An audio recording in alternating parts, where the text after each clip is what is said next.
The $4 Amish secret that keeps their farmhouses cool all summer. No AC required. Your electric bill arrived last week, and you felt something drop in your chest. The air conditioner ran all July, all the way through August, and the amount owed for 2 months of keeping your family comfortable is more than some people's car payment. Meanwhile, 3 miles away, an Amish family you know raises 7 children in a farmhouse with no electricity at all, no compressor humming on the side of the house, no monthly payment to a utility company, and their bedrooms stay cooler than yours. Not because they suffer through it, not because they lie awake sweating, but because someone who built their house understood something fundamental about heat that your contractor either never learned or chose to ignore. Stay with me, because I am going to walk you through exactly what that family's grandfather engineered into that building, and by the end of this video, you will know the $4 repair that transforms an attic from a heat trap into a heat escape hatch, and you will understand why this simple fix disappeared from American construction right around the time we stopped thinking and started paying. If you have ever worked on an old house, if you have any curiosity about why things were built the way they were, I want you to drop a comment and let me know what surprised you most when you learned how it actually worked.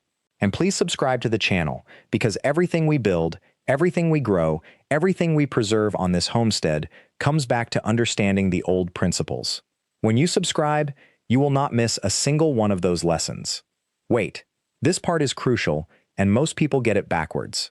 Before I explain what the cupola really does, you need to understand that the Amish are not saving money because they are cold. They are not saving money because they are tougher or more disciplined. They are saving money because the house itself does the work. The building is the machine. No electricity required. And frankly, if you want to understand not just how to cool a house the old way, but why every single decision from the roof slope to the window placement works together as a system, that is exactly what I have mapped out in the complete cooling guide I put together. It is in the description, and it is in the pinned comment, and it covers the 13 principles that Amish and plain community builders still use to create thermal comfort in ways that modern construction codes actually prohibit. You will learn why. The attic in your house is not part of your living space, but the way it is treated determines whether your living space becomes a sauna or stays livable. Your builder probably thought of it as dead space. Fill it with insulation, seal it tight, and move on. An Amish builder thinks of it as a working component. The difference comes down to one thing: airflow. Your attic right now, if it is like 90% of American homes built after 1970, has insulation piled up against the roof sheathing. The sun beats down on that roof all day. The plywood heats up to 140, 150 degrees. That heat radiates down through the insulation into your ceiling cavity. The attic vents, if they exist at all, are too small and too few to move the heated air out before it soaks into the house. So your air conditioner runs, and runs, and runs. An Amish-built house does something radically different. The attic is designed to breathe. There is no insulation between the rafters and the roof. The airspace itself becomes the buffer. When that 140-degree roof heats the air inside the attic, convection pulls cooler air in through low vents and pushes the hot air out through high vents. A passive circulation that costs nothing to run because it uses the temperature difference itself as the engine. Then comes the cupola. That little wooden structure on the roof is not decorative, though it looks that way now on houses where it has been nailed shut and filled with foam. On a working cupola, it is a mushroom-shaped vent with louvers on all 4 sides. The hottest air inside the attic rises through the center opening of that cupola and escapes. The louvers are angled so rain does not enter, but air moves freely. This is what costs $4 to fix, and I mean that literally. If your house has a cupola that has been sealed, and most do, the repair is opening it back up, removing the nails, removing the foam if it has been added, installing louver panels if they have rotted out. You can source those louvers from a salvage yard or have them built by someone with basic carpentry skills in a single afternoon. $4 if you are lucky, $40 if you want it done professionally on a roof that is not too steep. The reason this disappeared is worth understanding. Around 1968 or 1970, air conditioning became affordable for middle-class families. At the same time, builders realized they could save money on construction by eliminating the cupola. A cupola requires careful framing. It requires louvers and maintenance. It also requires that the attic remain uninsulated and vented, which means the builder cannot sell a bigger air conditioner to compensate for a poorly designed house. So the cupola disappeared. The insulation moved into the attic. The vents were reduced to minimum code. And suddenly every homeowner needed a bigger, more powerful, more expensive air conditioning system. It was not a mistake. It was a choice. One made by people who did not have to live with the consequences. You did, and your family has been paying for it every single summer since. The Amish never made that choice because they had no air conditioner to hide behind. Every choice in their building had to work on its own merits. No machines to fall back on. No backup system to compensate for poor design. If you sealed your attic wrong, your family slept in a hot box for 3 months. If your ventilation failed, your roof rotted and collapsed under winter snow. There was no second chance, no warranty company to call. So the designs that survived were the ones that actually worked. The cupola you see on top of an Amish house is not decoration. It is the engine of the whole system. During the day, as the sun heats that roof to 140 degrees, the air inside the attic expands. It becomes less dense. It wants to rise. The cupola gives it somewhere to go. That hot air flows up and out through the open louvers at the top, and as it leaves, it pulls cooler air in from below, from the soffits, from the foundation vents, from anywhere it can find relief. This is thermosiphoning. Gravity and heat doing the work for free. No electricity, no moving parts, no maintenance, just physics. But here is where most modern houses fail. Your attic has vents, probably, soffit vents, and a ridge vent or a gable vent, but they are fighting each other. The ridge vent is designed to pull air out at the top. The soffit vents push air in from the sides. They create turbulence instead of flow, hot spots instead of circulation. Your attic becomes a maze that traps heat. An Amish cupola is different. The louvers are angled. They are positioned to catch the rising heat and channel it straight up and out in one smooth path. No dead zones. No trapped pockets of superheated air. The whole attic becomes a single exhaust pipe. Before we continue, I need you to understand something crucial about what we are actually talking about here. This is not just about staying cool. This is about the fundamental logic of how a house should breathe. And if you want to understand that logic completely, the exact angles those louvers need, the calculations for cubic feet per minute, the way traditional builders sized every vent based on roof pitch and attic square footage, that is all in our complete guide on this topic. It is available in the description and pinned in the comments. We walk through the entire mechanism, the historical why behind every measurement, and exactly how to audit your own attic this weekend. It is not free, but it is worth far more than what we charge for it. Now, here is the part that should anger you. The technology required to build a proper cupola in 1850 was not advanced. It was not expensive. A carpenter and 2 helpers could cut and assemble one in a day. The cost of materials, wood, nails, maybe some simple hinges if you wanted adjustable louvers, was perhaps $3 or $4 in modern money. That is where the title comes from, $4.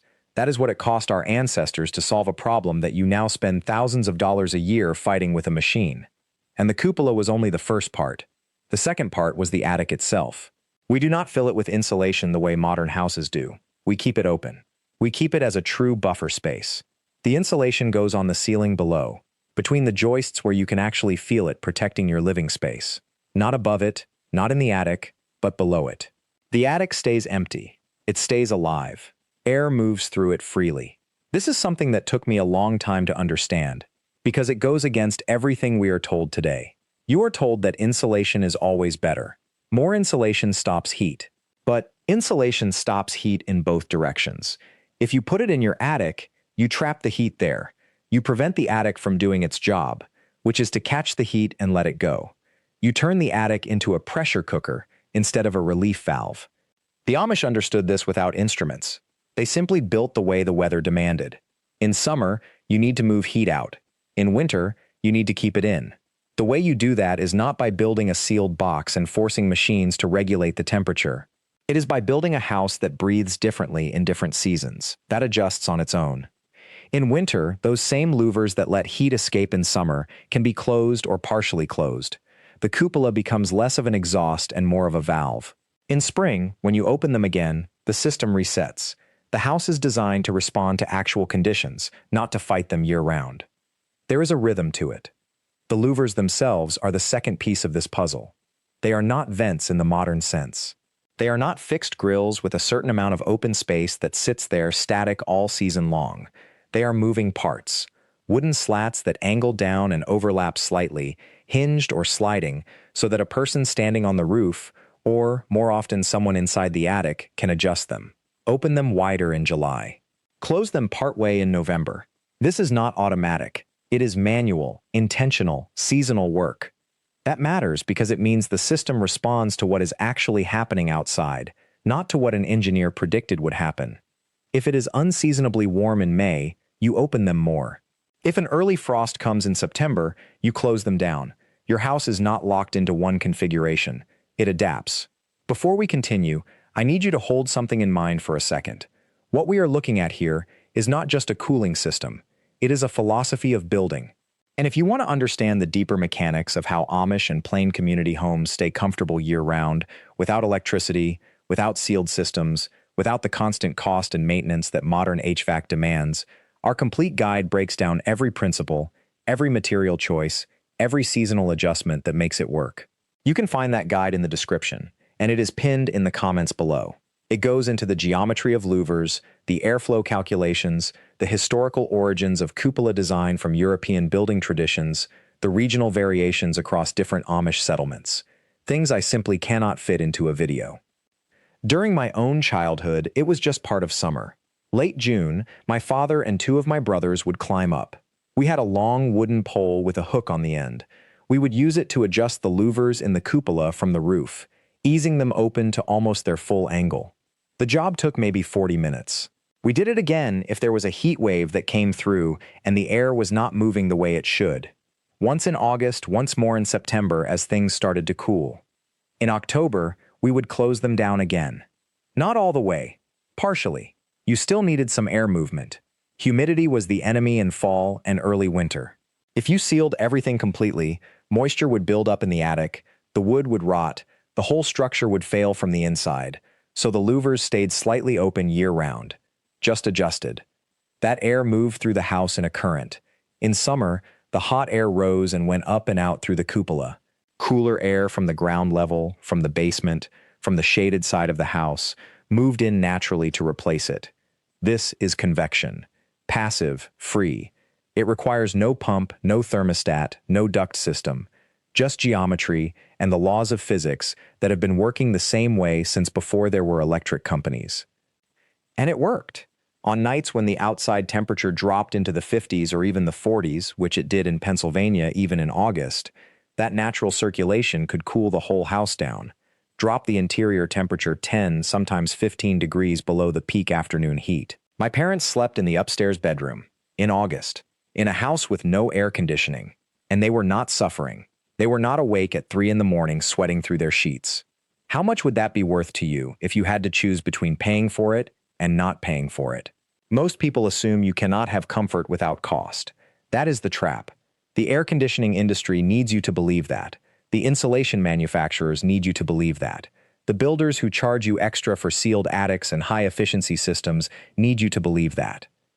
But my grandfather proved otherwise. His house, built in 1934, maintained interior temperatures in the 70s, even on the hottest days of summer.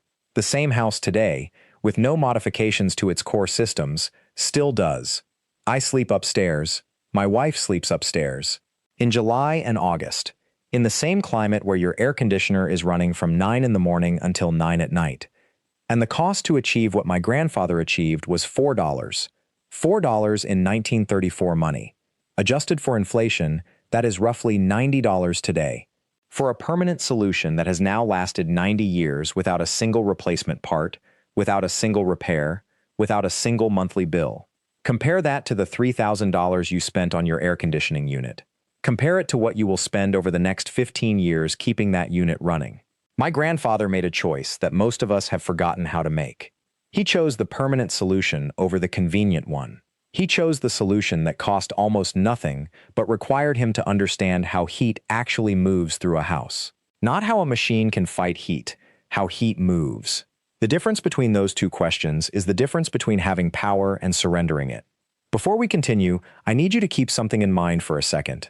What I am about to explain, the mechanisms behind this, the way every piece of this system interlocks with every other piece, the historical context of why this knowledge disappeared from American building practices, all of that is covered in depth in the complete guide that is available in the description and pinned in the comments.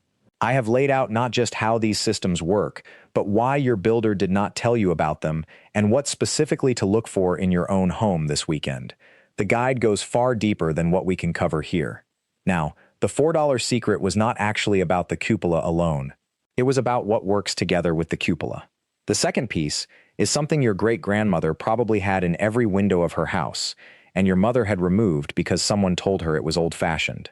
Exterior wooden shutters. Not the decorative ones you see now nailed to the sides of suburban homes. Real shutters. Louver shutters with adjustable slats that you can open and close from inside the house. Here is how they work. The sun hits your south-facing and west-facing walls throughout the afternoon. In a normal modern house, that light passes through the window glass, enters your room, converts to heat, and starts warming your interior. The heat bounces around inside your room, gets trapped under your drywall and insulation, and radiates downward through your ceiling into the rooms below. By evening, your whole house is loaded with thermal energy that your air conditioner has to spend all night fighting. With louver shutters, you close them on those south and west exposures around 9 in the morning, before the sun angle gets steep. The shutters block 90% of the incoming solar radiation. The light bounces back outside. The heat never enters your room. Your interior stays cool because no heat was ever allowed in to begin with. It is not fighting heat. It is refusing to accept it. In the evenings, around 6 o'clock when the sun angle drops and the intensity decreases, you open them again. Cool outside air, and by 6 o'clock there is genuinely cool air. The ground has stopped radiating heat. That air flows in through your open shutters, cools your interior, and removes the accumulated thermal load from the day. This is not magic. It is physics. And it has been understood in every climate where people have lived for more than one season for at least 2,000 years. The Romans used rolling shutters made of wood slats. The Italians refined the design. The Germans, my own ancestors, built them into every home. By the time my grandfather arrived in Pennsylvania, this was simply how houses were constructed. You would not build a house any other way. It would be like asking someone today why they put a roof on their house. The answer would be because otherwise the water falls inside and you die. The cupola handles the night cooling and allows the attic to breathe.